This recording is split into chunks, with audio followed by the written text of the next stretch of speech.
یہ خبر آپ تک پہنچائیں گے ہم لاہور سے، جہاں پر نجی کالج کی طالبہ سے مبینہ زیادتی کے خلاف مختلف شہروں میں طلبہ نے مظاہرے کیے۔ ملتان میں مشتعل مظاہرین سڑکوں پر نکل آئے، نجی کالج میں توڑ پھوڑ کی۔ ٹوبہ ٹیکسنگ میں احتجاج کرنے والے 6 طلبہ گرفتار کر لیے گئے۔ ملتان میں نجی کالج کے طلبہ نے لاہور میں مبینہ زیادتی واقعے کے خلاف اپنا احتجاج ریکارڈ کرایا۔ ڈنڈا بردار مظاہرین نے بوسن روڈ پر واقع نجی کالج میں توڑ پھوڑ کی۔ مشتعل مظاہرین نے بس کے شیشے توڑ دیے۔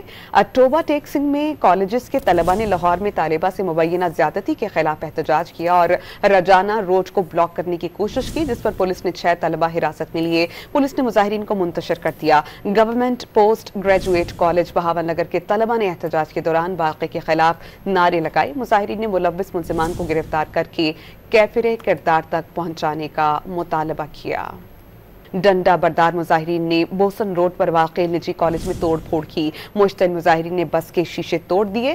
ٹوبہ ٹیکسنگ میں کالجز کے طلبہ نے لاہور میں طالبہ سے مبینہ زیادتی کے خلاف احتجاج کیا اور رجانہ روڈ کو بلاک کرنے کی کوشش کی، جس پر پولیس نے 6 طلبہ حراست میں لیے۔ پولیس نے مظاہرین کو منتشر کر دیا۔ Government post graduate college Bahawal Nagar کے طلبہ نے احتجاج کے دوران واقعے کے خلاف نعرے لگائے۔ مظاہرین نے ملوث ملزمان کو گرفتار کر کے کیفر کردار تک پہنچانے کا مطالبہ کیا۔